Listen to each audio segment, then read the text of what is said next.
தற்போதைய அண்மைச் செய்தி. கோடை விடுமுறையை முன்னிட்டு திருச்செந்தூர் முருகன் கோயிலில் பக்தர்கள் கூட்டம் அலைமோதுகிறது.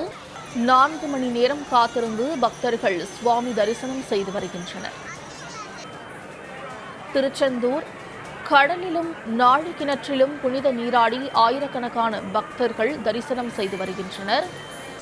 கோடை விடுமுறையை முன்னிட்டு திருச்செந்தூர் சுப்பிரமணிய சுவாமி கோயிலில் பக்தர்களின் கூட்டம் அதிகமாக காணப்படுகிறது. திருச்செந்தூர் கடலிலும் நாழி கிணற்றிலும் புனித நீராடி ஆயிரக்கணக்கான பக்தர்கள் தங்களுடைய வழிபாடை நடத்தி வருகின்றனர். 4 மணி நேரத்திற்கும் மேலாக காத்திருந்து பக்தர்கள் சுவாமி தரிசனம் செய்து வருகின்றனர். இதுகுறித்த கூடுதல் தகவல்களை செய்தியாளர் முத்துமோகன் வழங்க கேட்கலாம். முத்துமோகன், கோடை விடுமுறையை முன்னிட்டு திருச்செந்தூரில் பக்தர்களின் வருகை எப்படி இருக்கு? கூடுதல் விவரங்களை பதிவு செய்யலாம். வணக்கம் மோனிகா. தூத்துக்குடி மாவட்டம் திருச்செந்தூர் சுப்பிரமணிய சுவாமி திருக்கோவிலில் கோடை விடுமுறையை முன்னிட்டு பக்தர்களின் கூட்டம் அலைமோதி வருகிறது. இதன் காரணமாக சுமார் 4 மணி நேரத்திற்கு மேலாக காத்திருந்து பக்தர்கள் சுவாமி தரிசனம் செய்து வருகின்றனர். முருகப்பெருமானின் அறுபடை வீடுகளில் 2ஆம் வீடாக புகழ்பெற்றது தூத்துக்குடி மாவட்டத்தில் வந்துள்ள திருச்செந்தூர் சுப்பிரமணிய சுவாமி திருக்கோவிலாகும். இந்த திருக்கோயில் குருஸ்தலமாகவும் பல்வேறு நன்மைகளை தரும் தலமாக அமைந்துள்ளதால் நாள்தோறும் பல்லாயிரக்கணக்கான பக்தர்கள் தமிழகம் மட்டுமல்லாது வெளி மாநிலங்கள் மற்றும் வெளிநாடுகளில் வருகை தந்து வருகின்றனர்.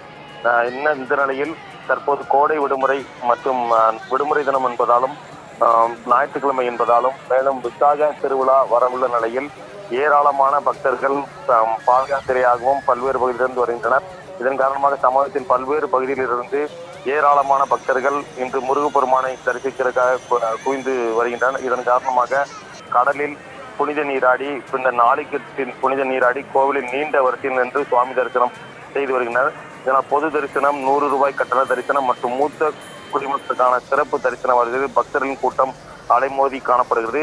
மேலும் பாத யாத்திரையாக வரும் பக்தர்கள் அலகு குத்தியும் காவடி எடுத்தும் பால் குடம் எடுத்தும் தங்களது நேர்த்திக்கடனை செலுத்தி வருகின்றனர். இதன் காரணமாக பக்தர்கள் சுமார் 4 மணி முதல் 5 மணி நேரத்திற்கு மேலாக கோவிலில் காத்திருந்து சுவாமியை தரிசனம் செய்து வருகின்றனர்.